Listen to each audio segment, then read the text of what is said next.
Vamos a empezar esta sesión de Quehaceres con nuestra invitada Laura Anderson Barbata, que es una artista que está presente en la exposición de Portadores de Sentidos.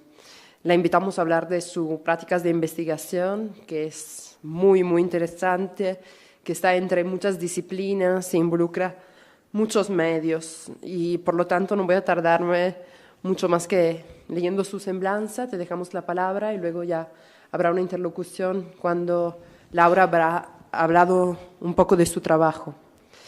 Leo la semblanza. Laura Anderson Barbata vive y trabaja en Brooklyn, Nueva York y en la Ciudad de México.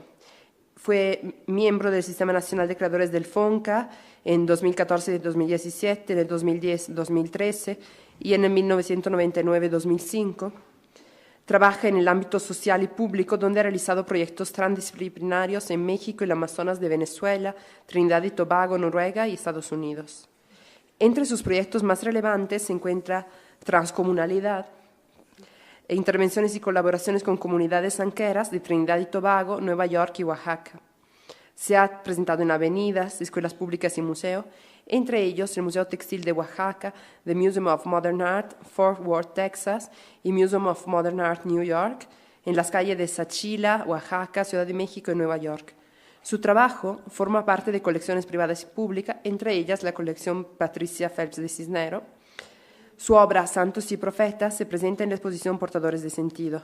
Su exposición Índigo concluyó en el Museo Textil de Oaxaca y se presentará pronto en el MUCA Roma, en la Ciudad de México. Muchas gracias, Laura. Te dejo la palabra. Gracias. ¿Está prendido este micrófono? Gracias. Gracias a ustedes y gracias por venir. Gracias, Nina. Gracias, Silvia. Gracias, Museo Amparo, por esta invitación.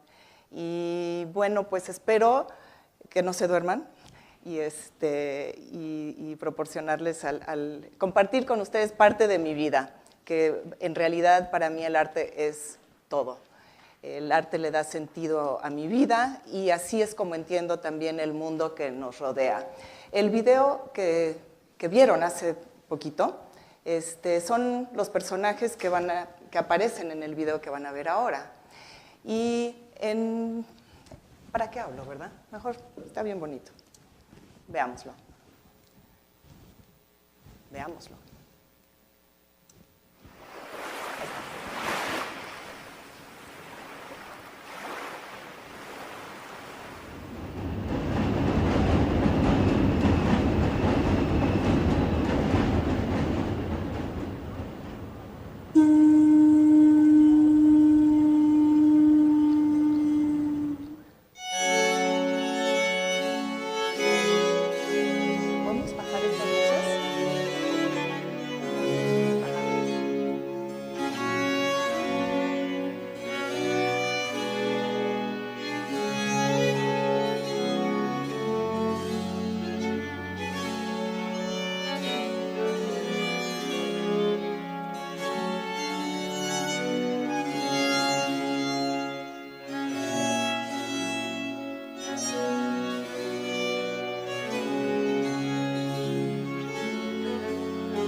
Hola. Me llamo Laura Anderson Barbata, nací en la Ciudad de México y crecí en el DF y en Mazatlán. Entonces me siento trans y yo llamo a mi práctica transdisciplinar.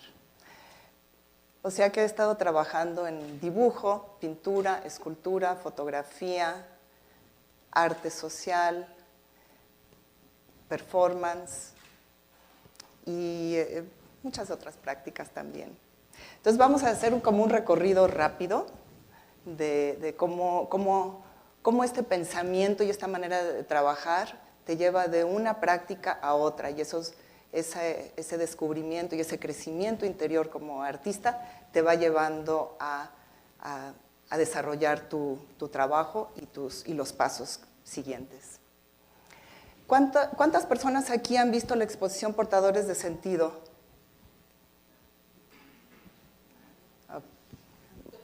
Okay. ¿Quién no ha visto la exposición Portadores de Sentido? Ok. Bueno, vayan a verla. Y hay una obra mía en esa exposición que es magnífica y es enorme también. Entonces, permítanse el tiempo para ver esa exposición con detenimiento. Vemos las cosas con demasiada prisa hoy en día y esta exposición realmente se merece una mirada lenta.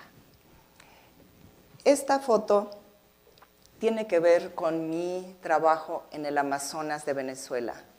Y la obra que se encuentra en Portadores de Sentido parte de esa experiencia.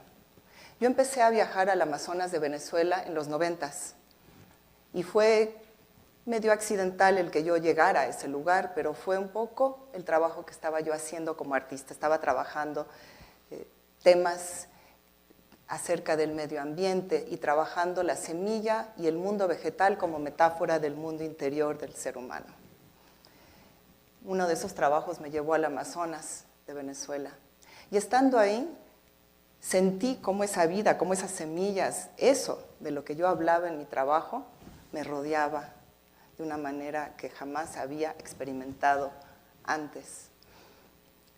Al estar ahí sentí que quería regresar y quería aprender de las comunidades en las que yo había tenido el privilegio de conocer en el Amazonas de Venezuela, con los Yanomami, Yecuana y Piaroa, que son las comunidades que conocí. Aquí es una foto de una comunidad Yanomami, en la cual estamos trabajando con papel hecho a mano. Yo lo que quería era aprender a hacer canoas. Y le presenté el proyecto a, por ejemplo, la comunidad yecuana, que el nombre yecuana significa hombre de la canoa. Entonces, realmente son grandes maestros del trabajo de hacer y fabricar canoas. Y la manera de trabajar me pareció fantástica. La gente es un trabajo colectivo, todo mundo tiene un papel muy importante, desde cortar ramas, desde preparar el fuego, desde cortar el mismo árbol, desde llevar la comida, cargar cosas, es un trabajo comunitario. Todas las necesidades se responden también en ese momento y se atienden con los materiales que se tienen alrededor. Me pareció que este acercamiento es sumamente importante y que debemos de aplicarlo en nuestra práctica y en nuestras vidas. Entonces les pedí que si me podían enseñar a hacer canoas y me respondieron, bueno, vamos a ver, pero ¿tú qué nos puedes enseñar a cambio? Me pareció que esa pregunta me abrió un universo de posibilidades, pero también entendí la reciprocidad y el respeto claramente. Cuando ambos somos portadores de conocimientos y los podemos intercambiar y podemos aprender el uno del otro, podemos crecer todos. Entonces, yo había estado en una de las misiones, en una de las comunidades, y había visto que tenían libros que se usaban una vez y que se desechaban, se quemaban, lo cual contamina el medio ambiente. También había visto muchos libros acerca de estas comunidades indígenas, había visto antropólogos ahí, pero no había visto libros hechos por ellos y escritos por ellos, a pesar de que sabían y saben leer y escribir, porque las misiones se han encargado de esto. Entonces, les propuse este proyecto, les dije, ¿qué opinan si podemos tomar todos estos papeles, estos libros que van a quemar, los reciclamos, volvemos a hacer papel y escriben su historia en su idioma y lo ilustran ustedes? Y que ese libro esté junto a otros, de ese antropólogo que acabo de ver, que esté junto a ese y venga realmente por decisión comunal lo que contiene ese libro. Les gustó la idea, porque además les propuse que podíamos hacer papel con fibras que tienen alrededor. Y la propuesta era utilizar todas las herramientas que ellos utilizan de manera cotidiana y solo darles un enfoque para fabricar papel. Entonces ahí empezó. El proyecto fue muy exitoso, continúa y las mismas comunidades van y lo comparten con otras comunidades para invitarlos a participar, para invitarlos a colaborar. Y aquí en esta fotografía, el líder del proyecto con quien empecé a trabajar, que su nombre es Sheroanawe Hakihiwe, él mismo fue como embajador de su propio proyecto de papel, que se llama Yanomami Owe Mamotima, a presentar el proyecto a esta comunidad para invitarlos. Aquí podemos ver una fotografía de Sheroanawe Hakihiwe con algunos de los fabricantes de papel y el primer libro Shapono que hicieron en la comunidad. Ese libro ganó el premio del mejor libro del año en la categoría de libros artesanales y hechos a mano. Ese libro, luego, después de consultas con expertos, decidimos hacer una edición de 50, la cual ahora ejemplares de esa edición se encuentran en bibliotecas y museos en todo el mundo. Sheroanawe ha sido invitado a participar en residencias y en exposiciones en todo el mundo, y él continúa su vida tradicional en el Amazonas, en el territorio Yanomami, en Venezuela, y se ha vuelto también un embajador que habla de su cultura, de su comunidad, y regresa también para apoyar a su comunidad donde vive y tiene su familia. Aquí estamos en una residencia en el College, Chicago College, y ahí que tienen un instituto de papel importante, y él aquí está realizando una serie, la cual forma parte también de colecciones en museos. Ahora vamos rápidamente, a través del papel, a hablar de otro proyecto.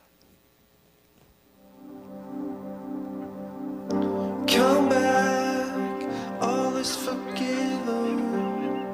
Come back, all is not lost. Come back, I know what you want now. Come back to me.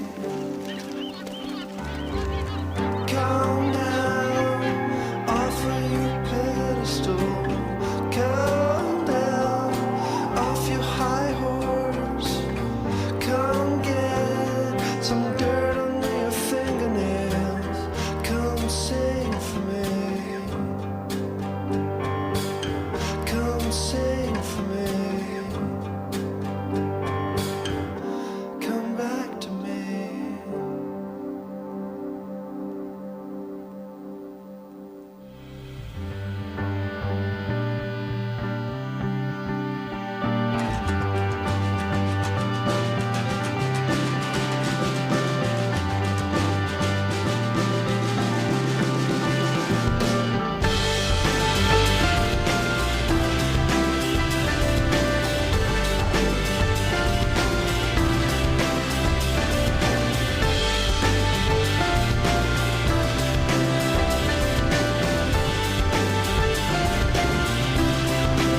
El lugar que les quería comentar, que se me fue el nombre, perdón, era Columbia College Chicago, donde Sharon Awe ha hecho varias residencias, yo también, y ellos también presentaron este video que vieron, y la obra de la cual está basada, para la cual está basada esta animación, fue realizada en este Columbia College Chicago con el Departamento de Libros y Papel. Julia Pastrana, ¿quién sabe quién es Julia Pastrana aquí? ¿Nadie? Una mujer que nace con una condición. Exacto, una condición. Una condición de tenía vello en el cuerpo y entonces la exhibieron en Europa y en otros lugares así como, no sé, no recuerdo exactamente si fue su familia o quién que la empezó a exhibir. Exacto. Y ella acabó viviendo en Inglaterra, ¿no? Estuvo viviendo en Inglaterra, sí. Pues es bastante, bastante. ¿Alguien más sabe algo de Julia Pastrana o ha escuchado su nombre? ¿No? Julia Pastrana, mexicana, sinaloense, artista, mezzosoprano, cantante de ópera, bailarina. Nació en Sinaloa. Hablaba 4 idiomas, inglés, español, francés y caíta, su lengua natal. Una mujer indígena, nacida en 1834, con una condición por la cual su cuerpo y su cara estaban completamente cubiertos de cabello y su quijada sobredesarrollada. Por esta condición, por su aspecto, fue explotada toda su vida, desde su infancia. Desde muy temprana edad fue vendida, comprada, vendida y comprada. El gobernador de Sinaloa la había contratado para trabajar en su casa y posiblemente ahí aprendió a cantar y aprendió estos idiomas. No les voy a contar toda la historia porque es muy larga, pero vamos a recorrer esto más o menos rápidamente. El gobernador la presenta en Guadalajara y es un gran éxito la presentación de Julia Pastrana, donde canta y baila. La noticia llegó a Estados Unidos a tal grado que interesó a tanta gente que llegó un hombre que había trabajado en uno de los grandes circos, renuncia del circo y decide que viene a buscar a esta mujer, Julia Pastrana. Le decían la mujer oso, la mujer híbrida. A veces no se escucha bien. Será también porque es muy emocional el tema. Mitad simio, mitad mujer. Estas son solo algunas de las maneras como la describían. A muy temprana edad viaja, bueno, después de esta presentación y que tiene este interés de Estados Unidos, esta persona llega a un acuerdo con el gobernador de aduanas para comprarla y presentarla en Estados Unidos. La convence de que en lugar de ser pacientes y realizar la transacción, que se case con ella y así no hace ningún pago. Este es un artículo del New York Times, el híbrido o semi-humano o semi-humana indígena de México se presenta durante las temporadas navideñas y dice, no hay nada más maravilloso que escuchar la voz de Julia Pastrana, su dulce voz encanta a las damas. Julieta Grisi, que era una cantante muy famosa de esa época, no es más popular. La mujer osa asombra al público. La troglodita de los días antiguos es reconocida. De 1 metro de altura, con ojos como un tecolote y dotada con habla. El eslabón entre la humanidad y el orangután. 25 centavos. La mujer oso canta. Entonces, todo lo que sabemos acerca de Julia Pastrana es por la publicidad, los carteles que el esposo, que se convirtió en su agente, su manager, publicaba para promover la exposición de Julia Pastrana. Después de presentarse y hacer una gira por Estados Unidos, decide él que se deben de ir a Europa y se van a Inglaterra, a Londres, es el primer lugar que van y empiezan a tener mucho éxito con este espectáculo donde ella canta y baila y viajan por Polonia, por Alemania, por Italia, por Rusia, con mucho éxito. Y tienen mucho éxito económico también.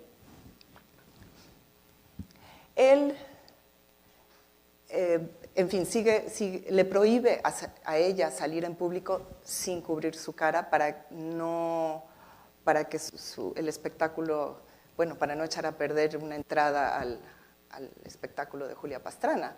Entonces, fue una mujer que vivió sin libertad, que fue explotada por la manera como era vista.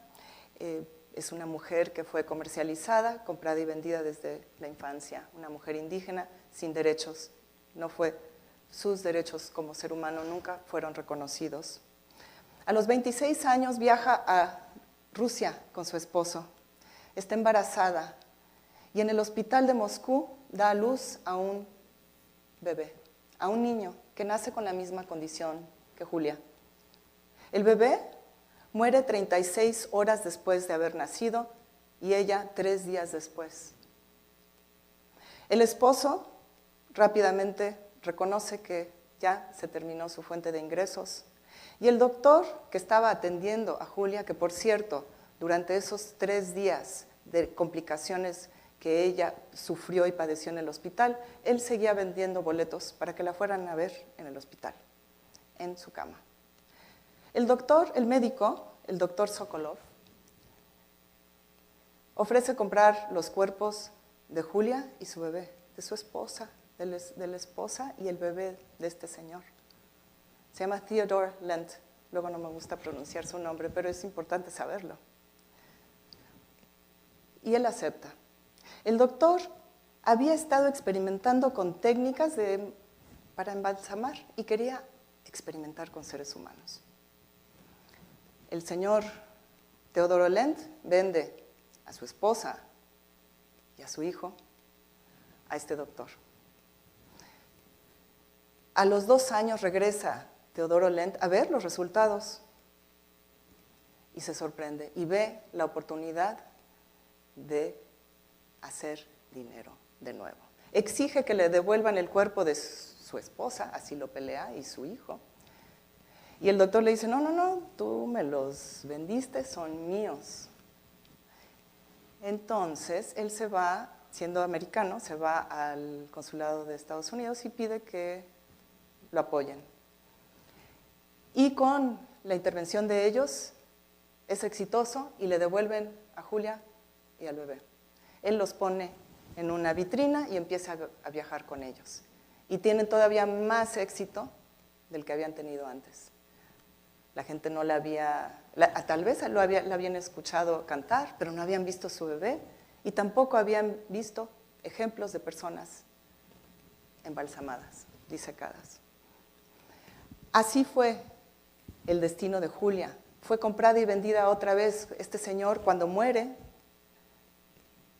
la esposa hereda los cuerpos y ella sigue exhibiendo los cuerpos. Y así, ella se los vende a un coleccionista, se van, ¿no? En ferias es expuesta.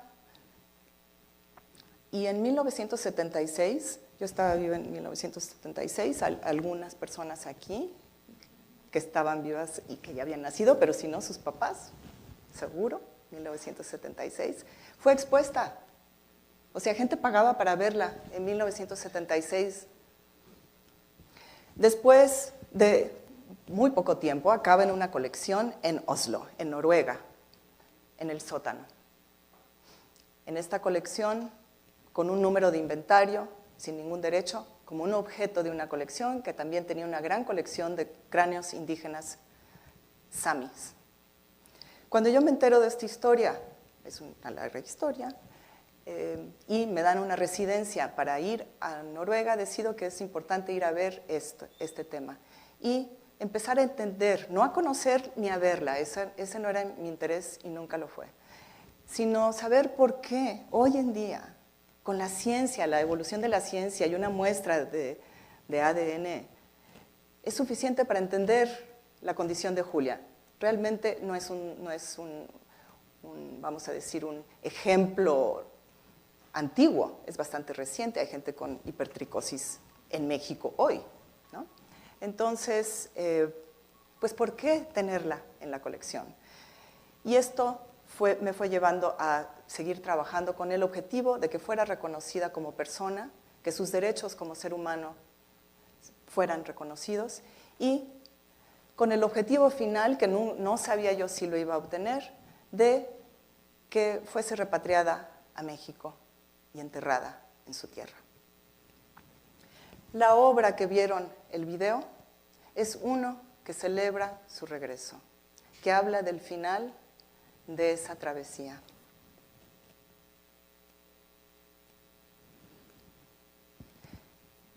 El 12 de febrero del 2013, Julia Pastrana es repatriada a México. Más bien, es cuando llega a México y es enterrada en México. Se ofrece una misa siguiendo la fe que ella practicó en vida, ella era católica. Aquí podemos ver el ataúd en el que está Julia Pastrana. Desde que es ella retirada de la colección en Oslo, no fue expuesta jamás. Viajó de Oslo a París, París al DF, de la Ciudad de México a Sinaloa, a Culiacán, luego a Sinaloa de Leyva, donde la recibieron con una misa. También personas de las comunidades vecinas y también la respuesta de muchas personas que se identifican con Julia. Hicimos un llamado para que personas pudiesen enviar flores de cualquier lado del mundo y por 10 pesos podían enviar una flor que iba a ser colocada en su nombre en su tumba. Llegaron tantas flores que llenamos un camión entero. Todo fue hecho sin ningún beneficio económico para nadie, todo mundo lo hizo de manera voluntaria. El gobernador de Sinaloa participó en la petición oficial de México hacia Noruega para la repatriación de Julia Pastrana. Es increíble el círculo, ¿no? Que ella sale por el gobernador de Sinaloa y regresa por el gobernador de Sinaloa.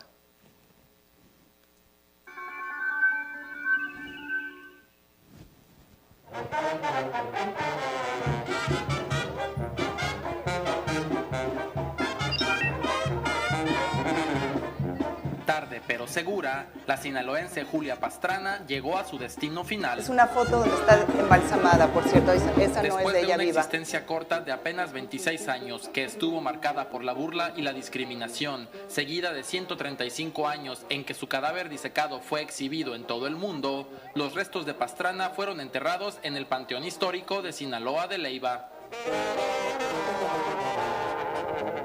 Esta comunidad sinaloense atestiguó una ceremonia que en memoria de Julia ofreció el gobernador Mario López Valdés, en la que Laura Anderson Barbata, quien estuvo encargada del proceso de repatriación de sus restos, explicó la relevancia de este evento a los asistentes. Y se preguntarán, ¿cuál es el objetivo de todo esto?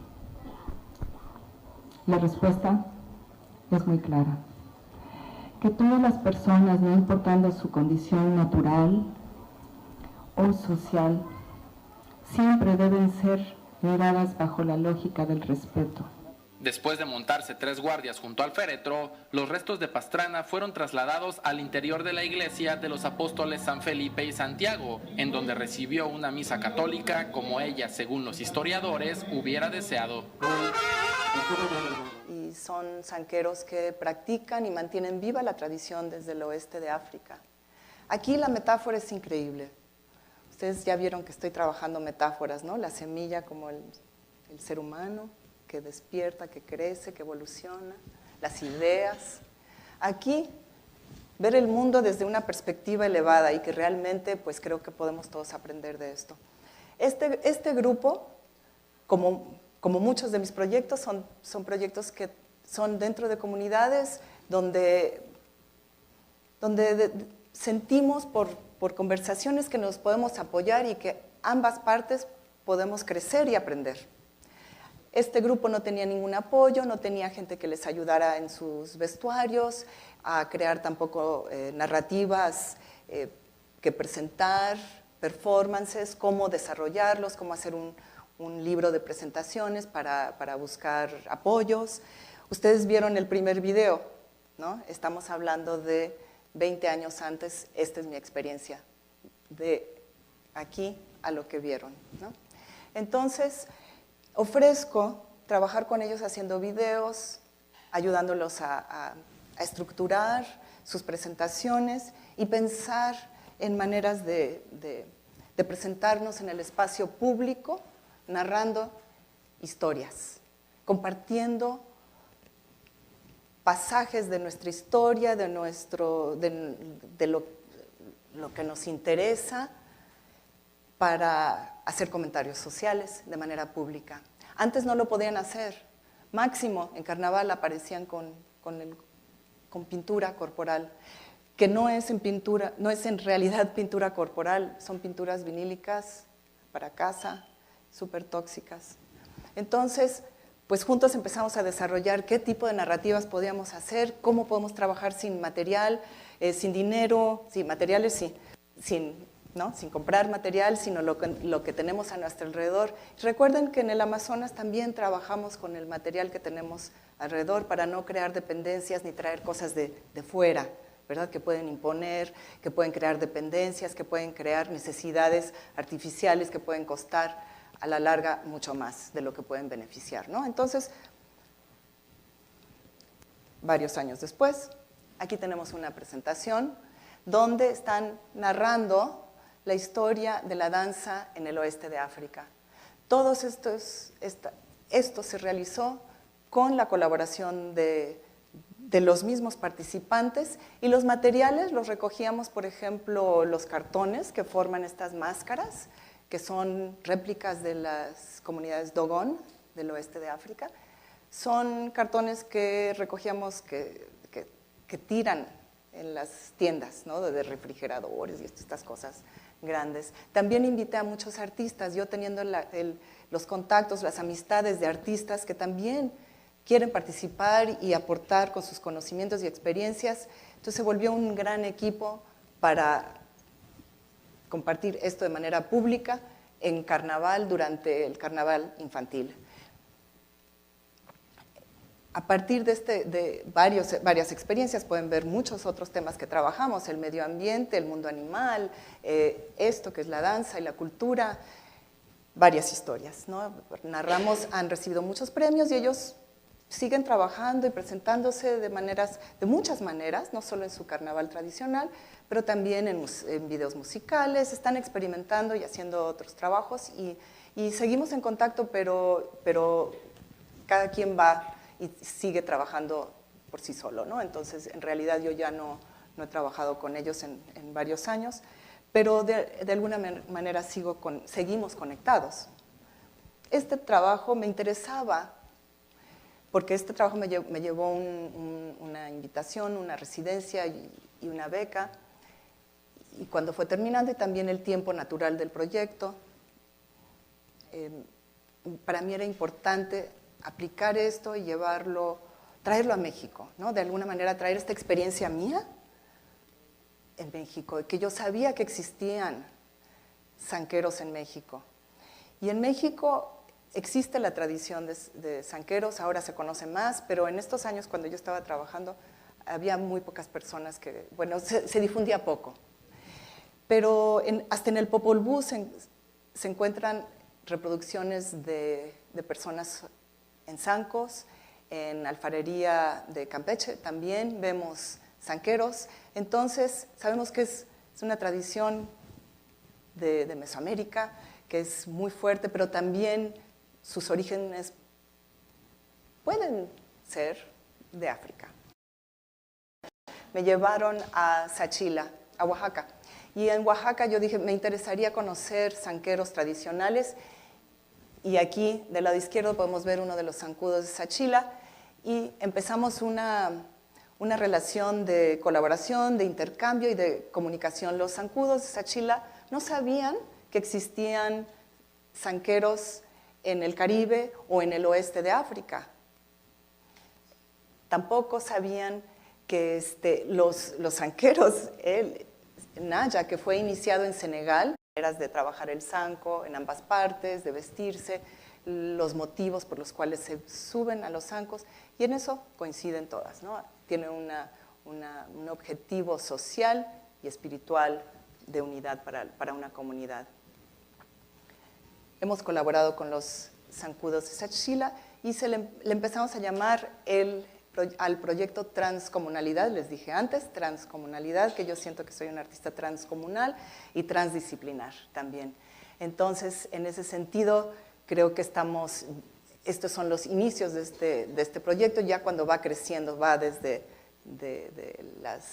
Trinidad y Tobago, desde el Caribe, y ya en México empiezo yo a entender mejor esta relación también de comunicación entre estas prácticas. Esta experiencia me llevó, y estar en Oaxaca, me llevó a querer invitar a más personas. Aquí estamos viendo, por ejemplo, la fiesta tradicional, que es anual, de San Pedro, en Sachila, que es un festejo anual al santo patrón de Sachila. Entonces, los zancudos de Sachila bailan en el atrio de la iglesia una vez al año para San Pedro. Entonces, ellos nos invitaron a regresar y traer más participantes, ¿no? Para participar dentro de las procesiones, que son 3 días de procesiones, y también luego crear una danza en común.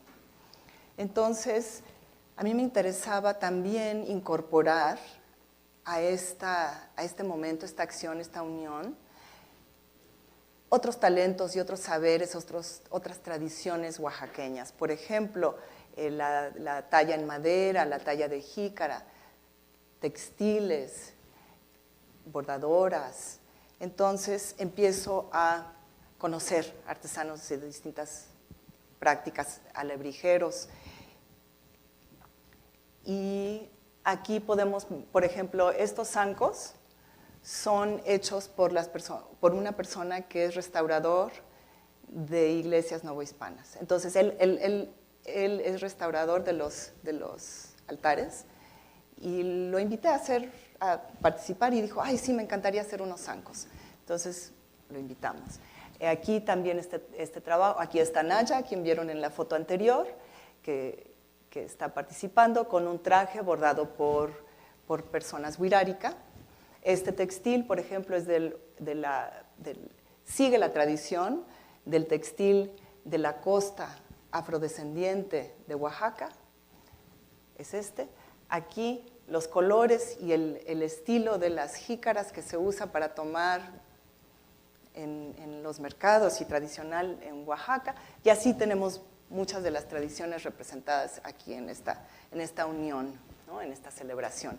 Entonces, durante las procesiones cada quien participa con sus trajes tradicionales, y para la danza final, por ejemplo, es cuando ya reunimos a todos. Y en esta unión también lo que pasa es que se van expandiendo los públicos. Por ejemplo, no coinciden tan seguido las personas que van a ver las iglesias, ¿verdad? Con las personas que van a ver a los zancudos, o los que son seguidores de artes textiles. Entonces, aquí en este movimiento, en esta acción, en esta celebración, vienen todos estos públicos y se enriquecen todas las partes.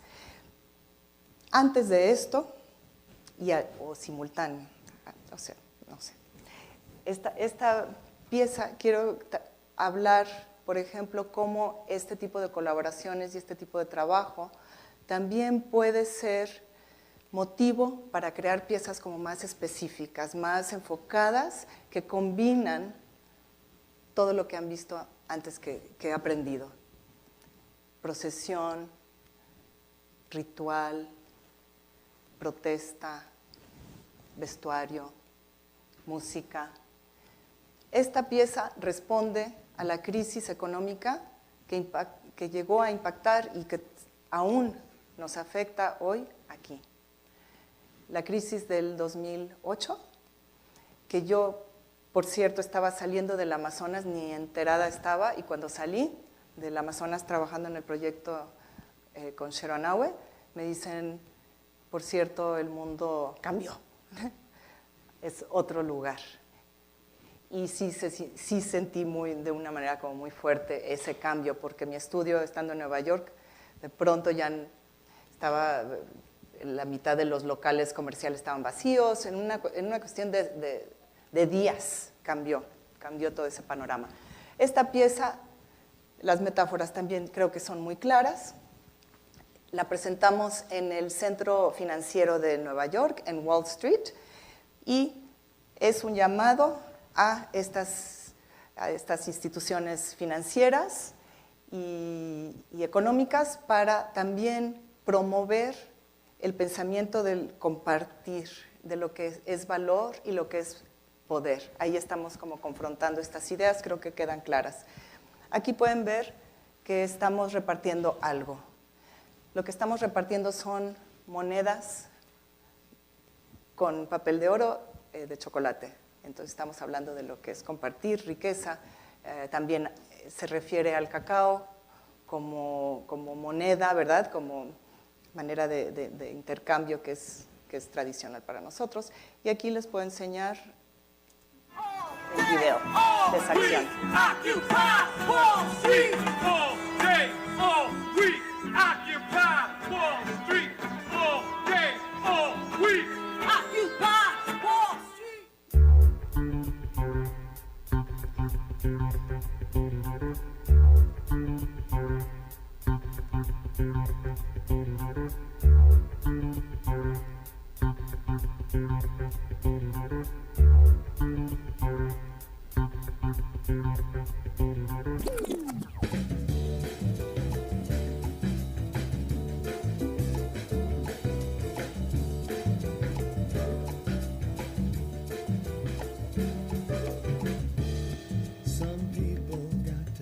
Entonces yo también represento el tamaño proporcional del ingreso que reciben las mujeres, reciben las mujeres en estas instituciones, proporcional al tamaño de los hombres, más o menos es eso.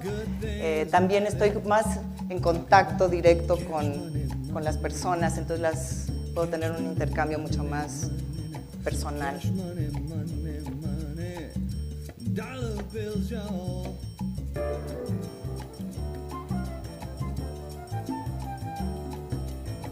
Todas estas intervenciones también son realizadas de manera espontánea, no tenemos permisos, es tipo guerrilla.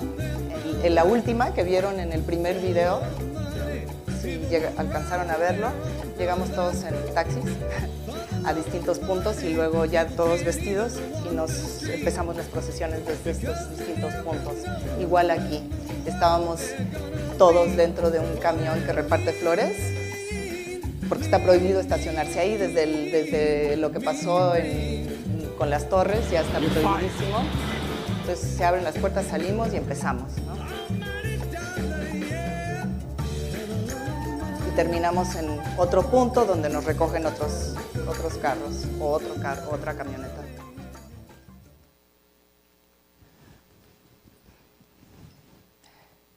Dentro de este mismo trabajo, hablando de trabajo con zanqueros, bailarines, músicos, Intervención Índigo. Intervención Índigo fue lo que fue expuesto en Oaxaca, ha sido expuesto en otros museos y continuará en el MUCA Roma y también luego en Nueva Orleans.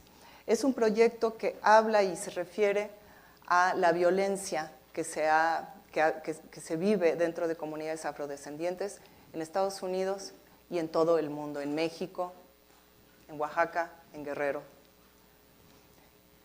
¿Por qué índigo? Porque índigo es un tinte natural que es utilizado en todo el mundo y en todo el mundo ha sido ancestral, es un textil y un color ancestral, que significa sabiduría, protección,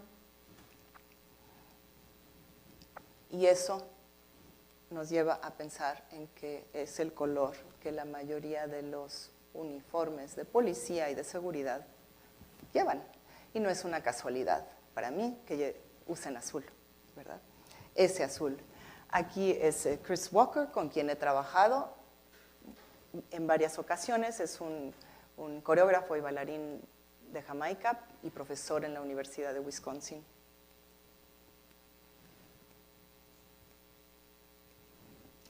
Entonces, este proyecto toma el color y las calles para reintroducir el simbolismo y la importancia de que el servir y proteger que le corresponde a nuestros servidores y público y policías, personas de seguridad, también es responsabilidad nuestra, y también es nuestra responsabilidad recordarles por qué usan ese color.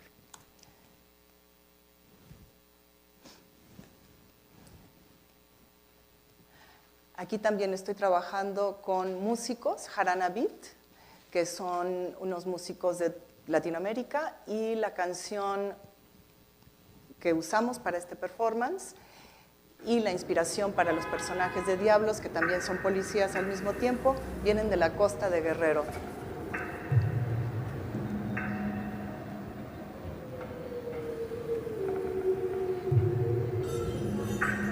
Esa soy yo.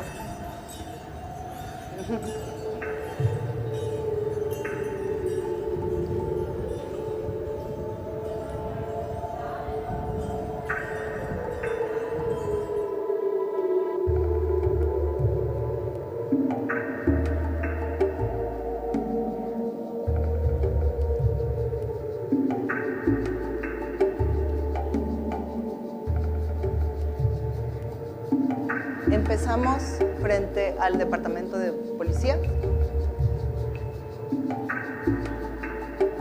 con un ritual, y luego atravesamos el barrio de Bushwick en Brooklyn, que es la zona mexicana y donde también vivimos los artistas.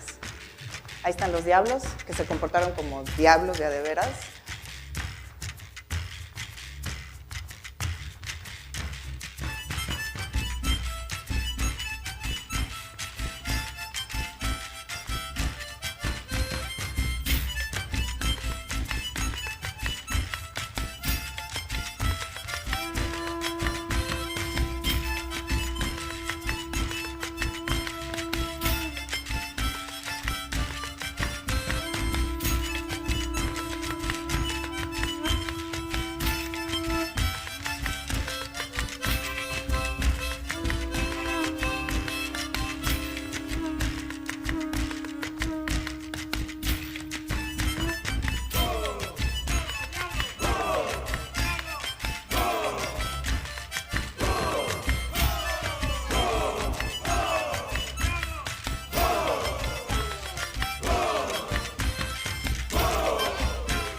Me interesa llevar a lugares públicos inesperados, ofrecer una oportunidad para salir de la rutina, de tu desplazamiento habitual, automático, y ofrecer una perspectiva, tal vez un lente por el cual ver un momento particular, combinando procesión, danza, ritual, protesta, música y la activación del espacio público como un lugar donde podemos unirnos todos y hacer que nuestras voces sean escuchadas.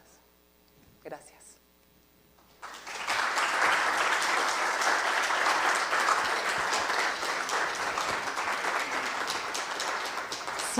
Si les gustaría hacerme cualquier pregunta, comentario, lo que sea. Si quieren bailar, si quieren ver más videos, ¿qué se les antoja? Pregunta. Hola, buenas Hola. tardes. Oye, una pregunta. ¿Cómo sientes que tu trabajo convive con todo esto de la apropiación cultural?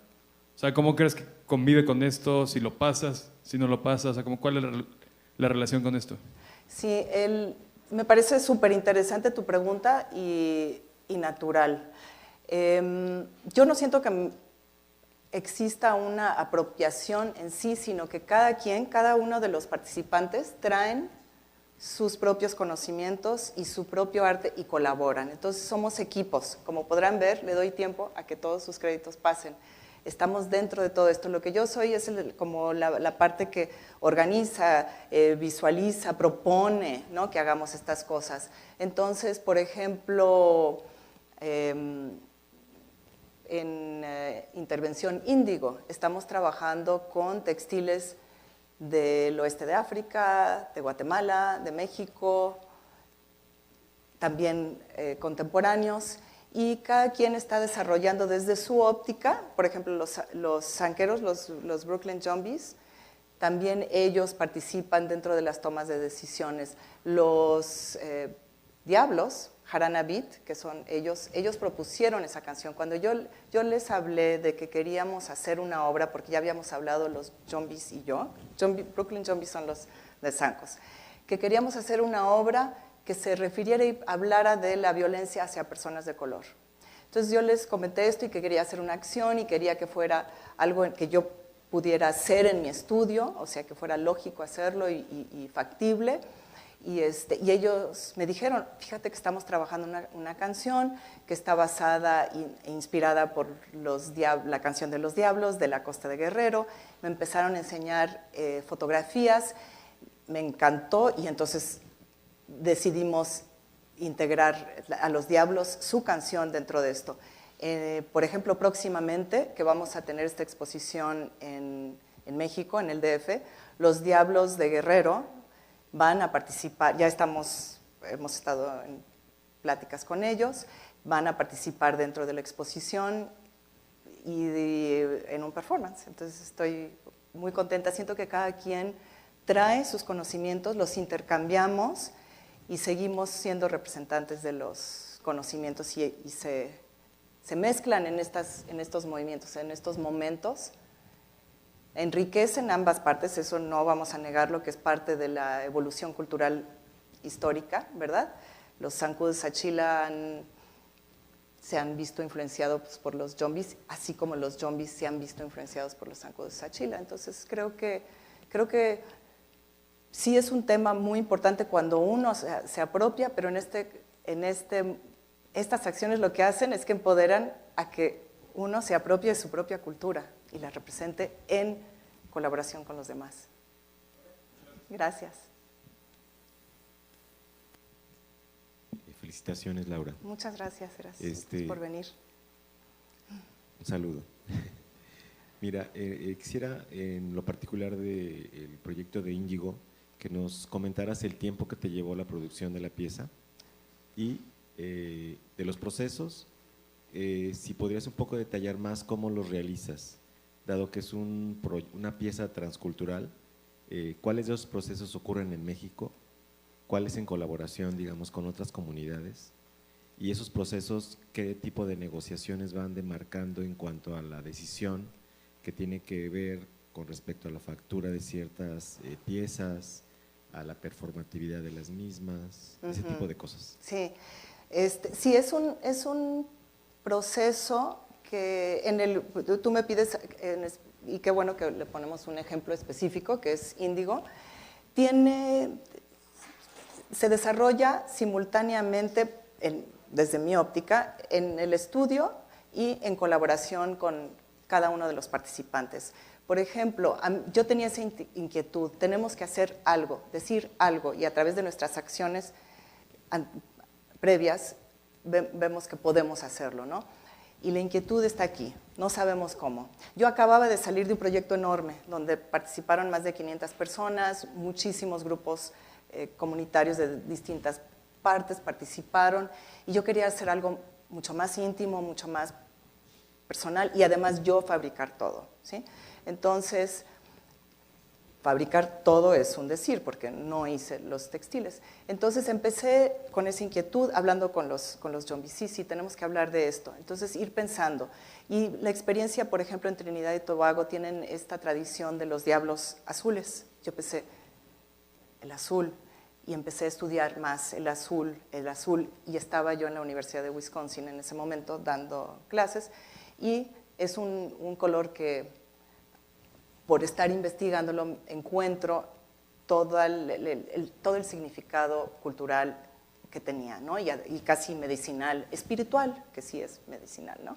Que ha tenido en distintos pueblos. Entonces, como que las partes ahí estaban. La inquietud, uno se abre a la inquietud, ¿cómo hablo de esto? ¿Cómo lo materializo? ¿Cómo lo vuelvo una realidad? Y entonces hay experiencias por haber estado en Trinidad y Tobago y ver a los diablos azules, que seguramente eso estaba ahí, ¿no? Pensando en los policías como diablos y luego como no diablos, sino y tienes estas inquietudes. Entonces luego, hablando con Chris Walker, que es el personaje que vimos en la segunda fotografía, que es un bailarín impresionante y lo vieron en el video, le empecé a hablar de esto. Y con él trabajamos su personaje completo, de pies a cabeza con él. Tanto el movimiento, él dijo, yo quiero representar el espíritu de un joven que fue esclavizado en Jamaica y que murió muy, muy joven, y su espíritu, se cree que su espíritu sigue. Entonces yo voy a representar eso, pero al mismo tiempo voy a representar el dolor de la madre, el dolor del haber perdido a un hijo. Entonces, él me está hablando de todo esto y empezamos a trabajar con las telas. Él en el estudio está haciendo los movimientos. Él me dice, mira, tengo esta corona que me gusta, como que siento que algo tiene que ver con esto, y yo la reinterpreto con mi perspectiva y los materiales que tengo a la mano. Yo realmente no son muchos los materiales que tengo a la mano. Y debo de decir y regresar que le debo mucho a una conversación que tuve cuando esta inquietud estaba así, nada más como quemando mi interior, con una persona, se llama Laura Aviva, y ella estaba trabajando con textiles que utilizamos en este performance, de un artesano que se llama Habibu Kobali. Y ella me permitió tocar estos textiles, olerlos, sentirlos, envolverme con ellos, y me regaló varios.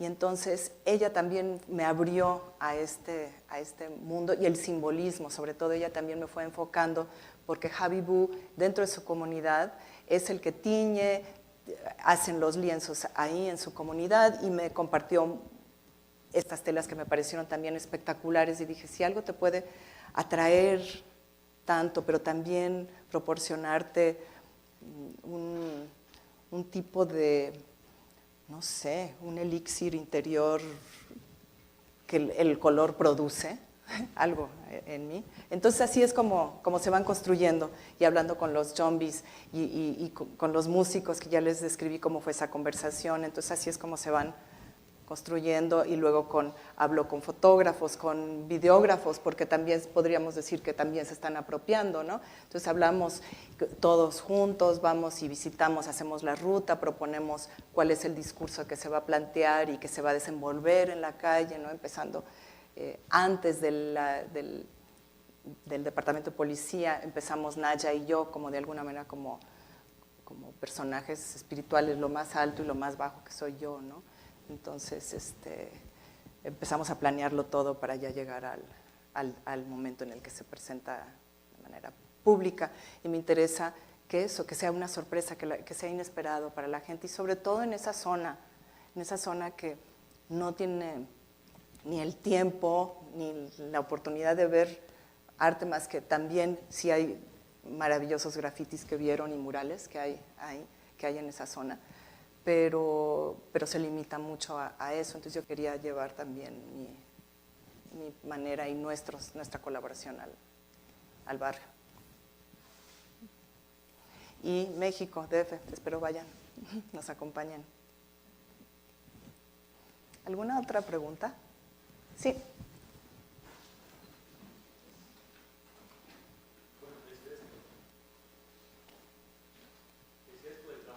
Es una pregunta muy sencilla. Sí, se escucha. ¿Repites, por favor? ¿Has experimentado los zancos? Ay, qué buena ¿Te has pregunta. unido a ellos? No. Mi papel es el que vieron, es estar en la tierra, es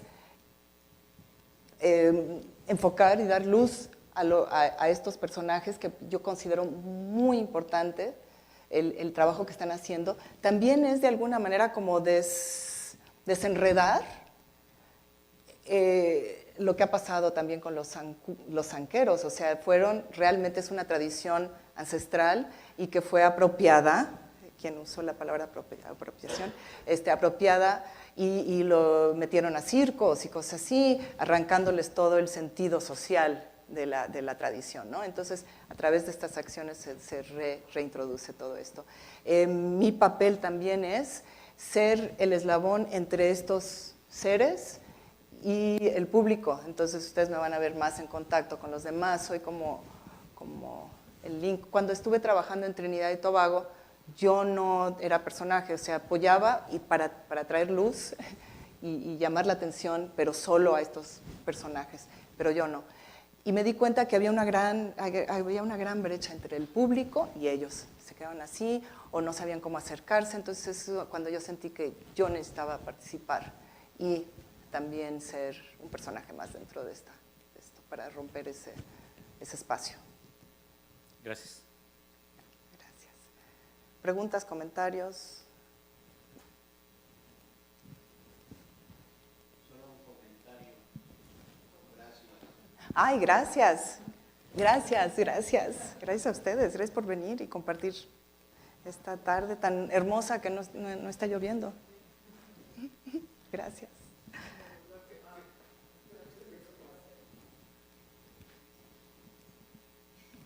¿Cómo es la generación de los puentes que haces para lo de la pieza, entre la pieza y tú? Que esa es la cuestión más performática. Y, por ejemplo, la investigación que hiciste en Toronto, ¿sí? Oslo. Oslo, Noruega. En Noruega. Ajá. Perdón. ¿Está en el marco de la investigación como más artística o desde como la cuestión de la producción? O sea, la residencia era más enfocada a la producción o como a realizar un proyecto investigativo. La residencia a la que fui invitada a Noruega es algo como el FONCA, pero yo no apliqué. O sea, un día me llegó una llamada y una carta que había sido nominada y seleccionada para participar en esta residencia, y te dan un estudio, bicicleta, no sé andar en bicicleta, por cierto, ni en zancos, y un estudio y a trabajar. Entonces, pero yo no sabía qué iba a hacer, ¿no? Pero conocía la historia de Julia Pastrana porque mi hermana presentó una obra acerca de Julia Pastrana en el teatro. Entonces, yo siento que ese periodo, para mí, no me pedían nada, ni resultados, ni nada, ¿no? Sino que estuviera yo ahí presente y ver qué que surge. Entonces, durante esa estancia empecé a investigar y mandar cartas, escribirle al curador de la colección Schreiner, haciéndole preguntas puntuales. ¿Por qué está Julia Pastrana en la colección? ¿Qué aportación tiene a la colección? ¿Qué beneficios nos ha dado como a su institución que representa el tenerla? Él fue súper agresivo conmigo.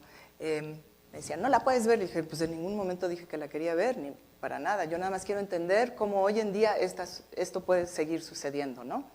Entonces, me di cuenta que si existía la posibilidad de que fuera repatriada, que era obviamente el deseo final, y el deseo de todo mundo que conoce la historia, ¿no? Que a lo mejor no lo iba a lograr, porque estaba tratando con gigantes, con la Universidad de Oslo, con la colección Schreiner, con instituciones como de salud de Noruega, que habían decidido que Julia debía de estar ahí para los beneficios de la ciencia y la investigación, cuando nadie había pedido investigarla, porque es un ejemplo que realmente no aporta mucho, ¿no?, a la ciencia. Entonces, me di cuenta que estaba yo tratando con gigantes y que yo, pues, como artista, a lo mejor no lo iba a lograr, pero como artista tengo distintas maneras de ver las cosas. Entonces sentí que, bueno, que lo que podía yo hacer, si eso no lo lograba, y nunca lo dije como una intención inicial, yo dije, primero voy a ir conociendo, es hacer una esquela, publicarla en el periódico, porque seguro no le hicieron una esquela, no le publicaron esquela, y seguro no le dieron una misa, no ofrecieron una misa a su nombre. Voy a hacer esas dos cosas para ella, punto. Bueno, llegó muchísima gente del circo, gente con flores, artistas, o sea, solo publicando esa esquela yo dije, tenemos que cambiar la conversación alrededor de ella. Tenemos que dejar de hablar de ella como víctima, sino como persona. Y al ir cambiando la conversación alrededor con acciones muy fáciles que yo podía hacer, que no eran nada complicadas, ¿no? Empezar a tratarla como persona, no como objeto, dejar de hacer eso. Entonces, ahí es donde siento que la parte de artista y persona participan, ¿no?, y contribuyen. Entonces, no sé si contesté tu pregunta. ¿Más o menos? Me pueden escribir, aquí tengo tarjetas, les puedo dar con mi correo, contesto, y si no contesté, le vuelven a mandar porque a veces el email rebota, pero sí contesto todo. Hola. Pégatelo. No. A ver. Sí. O sea, ¿qué repercusiones has visto con tus trabajos? O sea, por ejemplo, en Estados Unidos, ¿has visto como algún cambio muy tangible? O, por ejemplo, ¿has tenido como problemas con, no sé, los policías o las personas a las que estabas enviando el mensaje? Gracias por la pregunta. No, fíjate que Índigo, ustedes vieron cómo entró un carro de unos policías entraron, ¿no? Nos estaban siguiendo.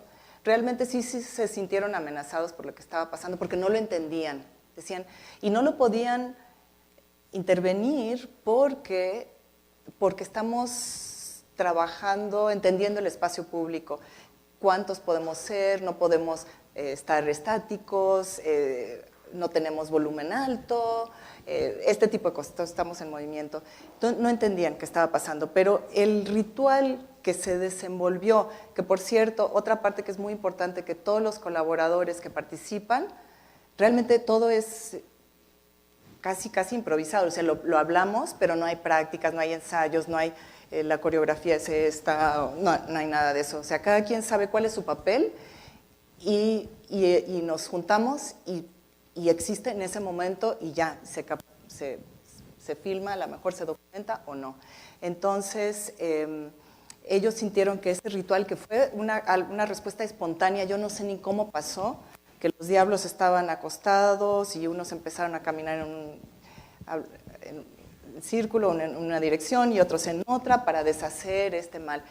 Otra cosa que es muy importante es que esa plaza donde se realizó eso Es un parque que se llama María Hernández. Y María Hernández es una mujer que vivió en la esquina de ese parque. Y una noche, un domingo en la noche, mientras cenaba con su familia, una bala perdida la mató durante la cena y murió instantáneamente. Entonces, habla de esto, ¿no? Se refiere a esto, se refiere a este momento. Entonces, cuando los policías se dan cuenta que llevamos ya como que ahí sí nos tardamos un poco más de lo debido, se meten al parque con el carro, cosa que yo nunca había visto que se metieran, para sacarnos. Yo me doy cuenta y empiezo, y nos salimos ya todos y ya, nos siguieron hasta el final. Pero nada más, este tipo de cosas, porque entendemos las leyes, lo que podemos hacer y no hacer. Claro que estamos como al borde, sí estamos empujando un poquito. En Wall Street queríamos pasar a fuerzas enfrente de la bolsa, pero a fuerzas. No nos querían dejar entrar y yo, por ser parte del performance, como que tienes un papel importante y pues era así como hasta los guardias yo los hacía así a un lado, ¿no? No nos pueden detener, o sea, somos personas libres, unos en zancos y todos vestidos, pero podemos, ¿no? Entonces, abriendo el paso. ¿Vieron cuando soy el jaguar? Estoy abriendo el paso igual, ¿no? Entonces, cambios sociales, yo no soy responsable por ello, o sea, verlos, ¿no? Lo que sí siento y sí he visto son respuestas de personas que me dicen gracias o que me dicen me inspiró ver este trabajo. Las pancartas que llegaron cuando Julia Pastrana regresó a México, de mujeres que decían nunca más una mujer indígena va a morir fuera de su tierra, ¿no? No a la explotación de mujeres, no a la violencia hacia las mujeres.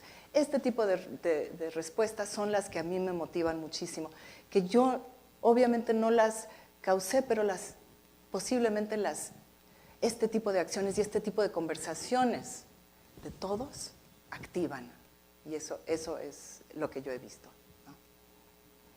Pero un caso súper concreto es que Shero Anaue, empoderado por los alcances de su proyecto, del premio nacional que recibió, del reconocimiento que él ha recibido a nivel internacional, ha ganado premios, en fin, forma parte de colecciones importantes, él tenía un nombre que se le había asignado, no tenía legalmente su propio nombre indígena. Y él decía, siento vergüenza, ese no es mi nombre es Shero Anaue Hakihiwe y no lo puedo usar. A mí me pusieron el nombre cuando nací en la clínica y ese no es mi nombre. Entonces él, ante la ministra, fue y hizo esta petición que era imposible en esos momentos en Venezuela, de que se le cambiara. O sea, si tú tenías una letra mal en tu identificación, ni modo, ya de por vida ya eres Lauro o la U o lo que sea, ¿no? O sea, ya así te quedaste. Y él logró cambiar su nombre. Y creo que eso sí se relaciona directamente con este trabajo, pero no es mío, es de ellos, ¿no?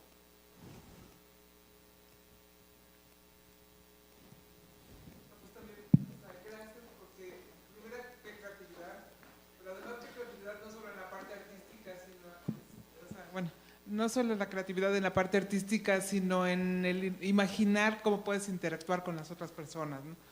O sea, bueno, yo soy muy torpe para eso y realmente es un ejemplo porque también muestra mucho cómo es tu corazón. Ay, gracias. Entonces, ¿crees que un trabajo así en México pudiera crear más conciencia de toda la violencia que estamos viviendo? Creo que lo que debemos de hacer es hablar y no quedarnos callados. Y si mi lenguaje es el arte, debe ser el arte. Si tu lenguaje es la danza, te invito a que hablemos de esto juntas, ¿no? Si es textil, podemos crear acciones. Y creo que el silencio es lo que nos puede realmente destruir, ¿no? Entonces, eso es lo que puede proporcionar esto, creo. Y creo que sí es muy importante hacerlo en esto. Gracias. Gracias, gracias.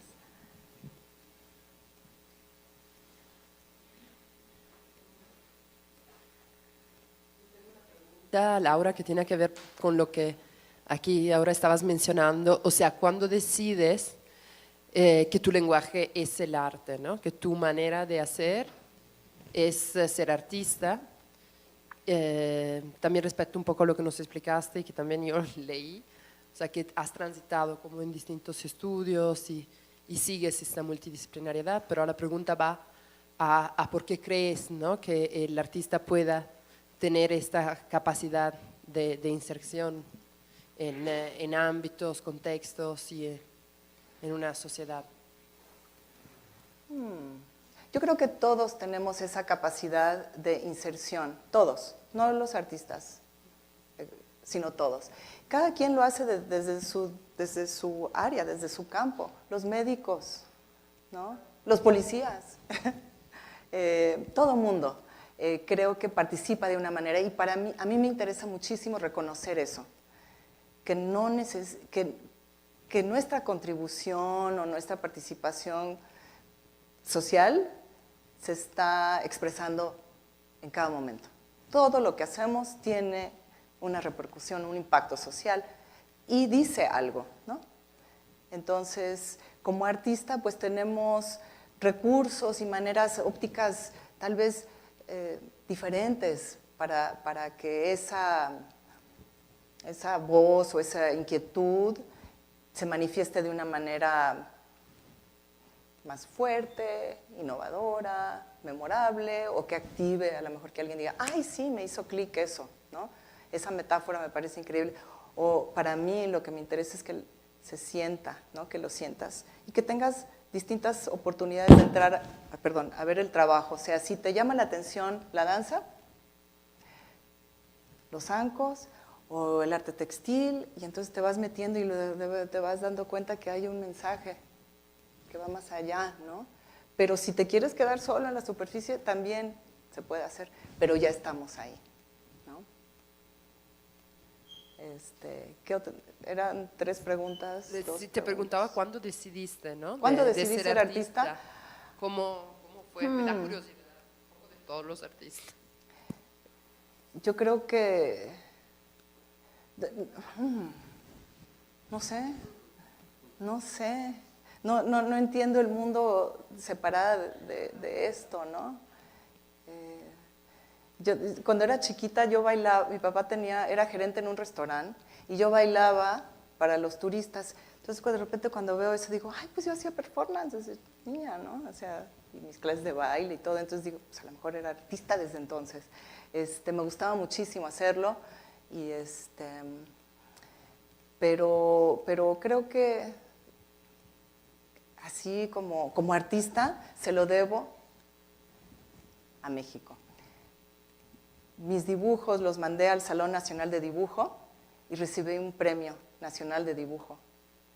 Yo ni sabía lo que eran los salones nacionales de dibujo, ni conocía a los artistas. Yo llegué así, de ceros. Mando los 3 dibujos y recibo el premio. El jurado no sabía ni quién era yo, o sea, estaban otros con unos currículums enormes y el mío nació y ya hizo esto. Yo sentí que cuando yo recibí ese premio, yo tenía que hacer valer ese premio el resto de mi vida. Y ese momento como que me cimbró y me hizo sentir esa deuda y esa responsabilidad de hablar como artista, asumida como artista, gracias a este premio. Y esta gente, este jurado que creyó en mí, que ni sabía ni quién era yo.